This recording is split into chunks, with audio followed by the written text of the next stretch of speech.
In ancient Jerusalem, King Solomon, a ruler of unparalleled wisdom and vision, envisioned a temple of divine splendor. A sanctuary that would not only serve as a house of worship, but also as a symbol of his kingdom's power and devotion to the divine. But legend claims its construction was shrouded in an almost supernatural silence, a stark contrast to the clamor and chaos typically associated with such a massive undertaking. No iron tool rang out, breaking the stillness of the air. No hammer struck stone, shaping the edifice through brute force. The usual sounds of construction were conspicuously absent. How was this possible? How could such a monumental structure rise without the sounds of labor that defined its creation? Ancient lore points to a power beyond human hands, a force that transcends the limitations of mortal capabilities. Whispers of the supernatural echo through the ages. Solomon, it is said, wielded the Seal of Solomon, a legendary artifact. This was no ordinary ring, but a ring given by the Archangel Michael himself, inscribed with the sacred, unspeakable name of God. With it he commanded legions of demons, beings of immense power and ancient origins, binding them to his will, forcing them to obey his commands through the ring's divine authority. These spirits, not men, became the silent architects of the first temple, their supernatural strength shaping the stones without a sound. The tale blurs the line between sacred and forbidden, venturing into the shadowy realms of ancient magic, suggesting Solomon, in his quest for a divine temple, knowingly used dark forces for a holy purpose, a controversial act. Under his seal, demons toiled tirelessly, their supernatural abilities put to the service of the divine. Their might harnessed for divine construction, raising the temple stone by silent stone. This legend raises a profound question, a question that has haunted philosophers and theologians for centuries. What is the true nature of power? And what are the ethical implications of wielding such power, regardless of the intention? Solomon's mastery over spirits became a symbol of ultimate control, a testament to the potential of human will when combined with supernatural forces. Wisdom bending chaos to order, transforming the raw, untamed forces of the underworld into instruments of divine creation. The story endures as a foundational myth, a cornerstone of esoteric thought and mystical inquiry. For Western esoteric traditions, shaping their understanding of magic, power, and the relationship between the human and the divine. It suggests that hidden knowledge, gnosis, unlocks power over both material and spiritual realms, granting access to forces beyond ordinary comprehension. For centuries, mystics and secret societies, seekers of hidden truths and masters of arcane arts, have been captivated by the idea of mastering such forces. Dedicating their lives to unraveling the mysteries of Solomon's seal, the Silent Temple stands as a testament, a monument to ambition, faith, and the perilous allure of forbidden knowledge. A king ruling not just men, but an empire of spirits, blurring the lines between the earthly and the infernal. The boundaries between light and shadow, good and evil, become indistinct, challenging our conventional understanding of morality, are more permeable than we imagine, allowing for the flow of power and influence between realms. Solomon's legend is the ultimate story of control, a cautionary tale about the seductive nature of absolute power, where wisdom tames the underworld, but at what cost? The answer remains shrouded in mystery, echoing through the corridors of time. The 72 demons Solomon commanded are catalogued in the Ars Goetia, the infamous grimoire at the heart of the Lesser Key of Solomon. Each demon is listed with its own sigil, rank, and unique abilities, tools for summoning and control.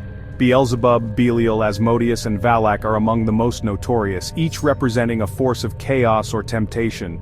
These entities are not mere monsters, but complex beings with their own personalities and legions. The Ars Goetia is more than a list, it's a manual for those daring enough to bargain with the unknown. Practitioners sought forbidden knowledge, power, and influence, at great risk. The world, in this view, teems with unseen intelligences that can be negotiated with or mastered. Goetia is the perilous art of commanding chaos in pursuit of ultimate understanding. Solomon's legend is rooted in Jewish mystical tradition, especially Kabbalah. Kabbalah explores the divine and its connection to creation, but also includes practical magic, using divine names, angels, and even binding darker spirits. Medieval Jewish sages were rumored to command spirits or create golems, blurring the line between holy magic and forbidden sorcery. The same techniques could summon angels or demons. Intention and authority were key. Practitioners saw themselves as acting for the community's good, echoing Solomon's example. Outsiders, however, often saw these rites as dangerous or heretical. Demonology here was about understanding and controlling all creation, not worshipping evil. By mastering names and seals, mystics believed they could neutralize or harness spiritual forces, just as Solomon did. As Europe emerged from the Middle Ages, a new intellectual landscape began to form. Secret societies such as the Rosicrucians boldly claimed access to ancient wisdom and knowledge.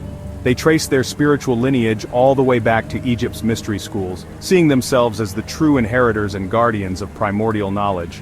Their rituals and symbols were later adopted and adapted by Freemasonry and the OTO, drawing inspiration from the building of Solomon's Temple and ancient Egyptian rites. These groups fervently believed that true spiritual transformation came through mastering occult knowledge and ritual practice. The universe, according to them, was a living, breathing system governed by hidden universal laws. Rituals were seen as a way to align the initiate with these cosmic forces, ultimately awakening latent divinity within. Solomon, the master magician, became their ultimate archetype, a powerful symbol of enlightened mastery over the universe and its secrets. The quest to harness the raw power of creation itself, all for the sake of order and beauty. The idea of demons as fallen angels cast down from grace is a compelling narrative. It speaks of rebellion, divine judgment, and a cosmic struggle between good and evil. But this interpretation is a later development, a product of specific theological frameworks.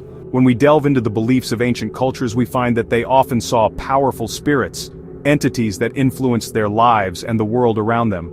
These spirits were frequently regarded as earth deities or intermediaries between the human and divine realms, not necessarily malevolent forces. Consider the Greek daimonas, or the Celtic fairies, and even the spirits of the Midianites. These beings were not always evil. Sometimes they were revered, offered sacrifices, and other times they were feared and appeased. Their nature was complex and multifaceted. As monotheism spread across the ancient world, a significant shift occurred. The old gods, once central to the lives of countless people, were gradually recast as demons, their worship actively forbidden and suppressed. The scapegoat ritual described in Leviticus, where sins are symbolically transferred and sent to Azazel, hints at this transformation, a shift in perception and understanding. Azazel, now a desert demon, may have once been a deity revered in earlier times. Indeed, many infernal names that we associate with demons today have their roots in the names of ancient deities. Take Beelzebub, for example, whose name is derived from Baal, or Asmodeus, whose origins can be traced back to Persian myth and Zoroastrian beliefs. Demonology, therefore, can be seen as a historical record of cultural conflict, a narrative of old gods being demonized and vilified by the ascendant new faiths.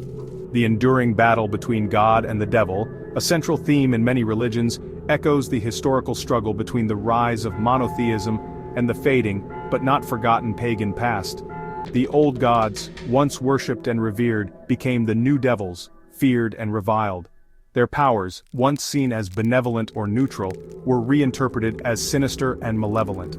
Understanding this complex lineage reframes the infernal hierarchy, offering a new perspective. It allows us to see it not just as a catalog of evil entities, but as a mythic history of spiritual evolution and transformation. In essence, the demons of today were the gods of yesterday, transformed by the shifting tides of belief and cultural change. Throughout history, spiritual heroes often prove their authority, not just through words, but through action.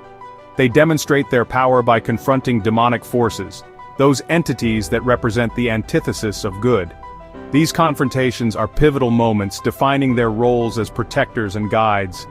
Moses, radiant from Sinai after receiving the Ten Commandments, was depicted with horns in some artistic interpretations due to a mistranslation of the Hebrew word for radiant. This highlights the often blurred lines between what is considered holy and what is perceived as demonic, a duality present in many faiths. His bronze serpent, initially a symbol of a plague, healed the Israelites when they looked upon it, turning a symbol of evil and affliction into a tool for good and redemption, showcasing the potential for transformation. This echoes Solomon's mastery over spirits, where he commanded them rather than being controlled by them. Jesus, arguably history's most famous exorcist, cast out demons with absolute authority, demonstrating a power that transcended earthly limitations. This act was a clear demonstration of the arrival of divine power into the world. Unlike magicians who bargained with spirits, he commanded them, because his power was inherent. a part of his very being. In Buddhism, the Buddha faced Mara during his meditation under the Bodhi tree, who represents the demon of illusion and temptation, and triumphed not through external force, but through inner mastery and unwavering focus.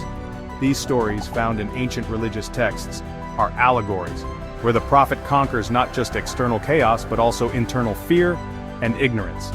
This battle is both within and without, reflecting the dual nature of the spiritual journey. The demons they face, in all their terrifying forms, personify humanity's greatest obstacles: doubt, despair, and the allure of the material world. Their victories, therefore, symbolize the arduous but rewarding path to wisdom, enlightenment, and ultimate liberation from suffering. The struggle against these forces is universal, transcending cultures and time periods, an inner battle that every seeker, on the path to self-discovery and personal transformation, must ultimately face. In the 20th century, occultism and power intersected with global politics. Aleister Crowley, magician and alleged spy, blurred the lines between mysticism and espionage. Secret societies like Skull and Bones counted presidents and financiers among their ranks, influencing world events from the shadows. Financial networks, such as those linked to Prescott Bush, profited from war and shaped intelligence agencies like the CIA. The Dulles brothers, with deep ties to Wall Street and Nazi Germany, helped build America's covert operations. The interests of secretive elites and national agendas often merged, blurring lines of loyalty and morality. Researchers like Whitney Webb and John Potash expose these hidden histories, challenging official narratives. Their work urges us to question who truly benefits from the cycles of conflict and control that shape our world.